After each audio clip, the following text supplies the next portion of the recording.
Prime Minister Theresa May finds there's no easy way to leave the European Union. By the editorial board. The editorial board represents the opinions of the board, its editor and the publisher. It is separate from the newsroom and the op-ed section. ImageCreditCreditDominic Lipinski, Press Association, via Associated PressBrexit, was never expected to be easy, but the process of disentangling Britain from the European Union is proving ever more mind-boggling and rancorous as the deadline draws near. Earlier this week, the European Union declared Prime Minister Theresa May's compromise proposal unworkable. Later this month, she must defend it before a Conservative Party whose hardcore Brexiteers deem it unacceptable. Time is fast running out. The European Union has declared a summit in October as the moment of truth for reaching a deal, which would then come before the British Parliament for approval before the final bell on March 29, when Britain is to be out of the Union with or without a deal. Hardcore leavers insist that a deal-less exit isn't terrible, but the prevailing view likens it to falling off a cliff. All that puts extraordinary weight on the shoulders of Mrs. May, who was initially opposed to Britain's leaving the European Union but fell into the job of carrying out the exit as the steady, low-key choice to take charge in the tumult following the June 2016 referendum vote to leave the Union. Mrs. May has made her share of mistakes, including her gamble on a general election last year that cost her party its majority in Parliament, but she does have some advantages in the endgame, including her admirable sense of duty and others' fears that her ouster would lead to political turmoil. Image protesters demonstrated in London against Prime Minister Theresa May's Brexit plan. Credit Jack Taylor, Getty Images. Part of the difficulty of discerning where things stand is the mix of agendas involved in the brinkmanship that always accompanies the final stages of negotiations.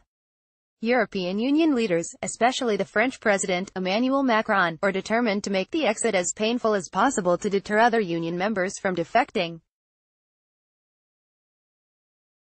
At a meeting of the bloc on Thursday, Mr.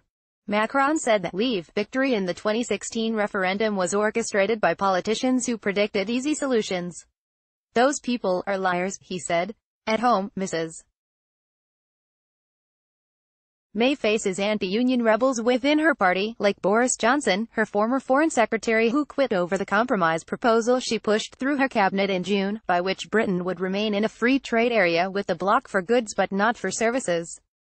Mr. Johnson likened the proposal to polishing a turd, and is seen as a potential successor should the Tories dump Mrs. May. Many Conservative members of Parliament, however, dread the notion of a rise of power by either the theatrical Mr. Johnson or the old-line socialist Jeremy Corbyn, leader of the Labour Party, and would more likely prefer to stay with Mrs. May whatever their reservations about her Brexit plan.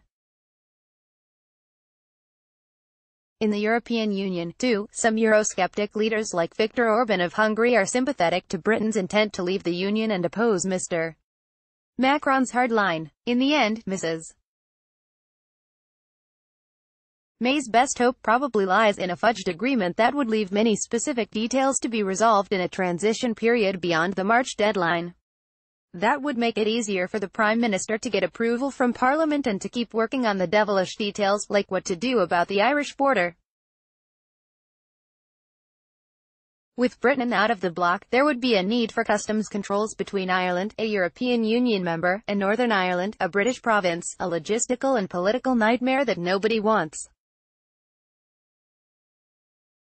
Another option, favoured by British politicians like the London Mayor, Sadiq Khan, and by many on the European Union side, is another referendum. Mrs. May insists there will not be a second vote, but given how much has come to light about the consequences of Brexit, and the possibility of Russian interference in the vote, there is a valid argument for putting the question back before the public.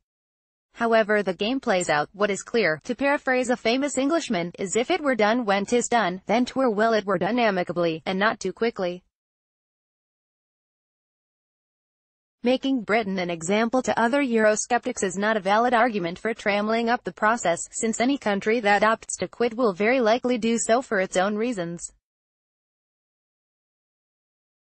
And continuing to pretend that a cliff-edge break would be painless is pure demagoguery. As the clock ticks down, it's time for everyone to think about how to minimize the damage. Follow the New York Times opinion section on Facebook and Twitter, @NightOpinion.